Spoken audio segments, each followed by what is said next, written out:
Hello বন্ধুরা, আপনারা দেখছেন ডিগ্লিন blogger YouTube channel. One second স্বাগত জানাই আমার এই শর্ট ভিডিওতে। আশা করি সবাই ভালো আছেন।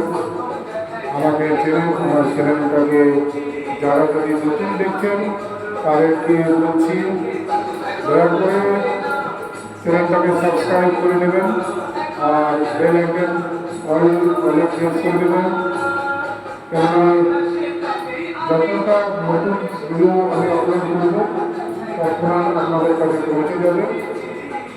আর আমাদের সাপোর্ট করুন। তাহলে বন্ধুরা, দুর্গাপূজার আর দেরি নেই, দুর্গাপূজার সামনে চলে এসেছে। তো কমেন্টে নিশ্চয়ই লিখুন জয় মা দুর্গা, মায়ের আগমন ঘটবে, কেননা পরশু মহালয়া। জয় মা দুর্গা।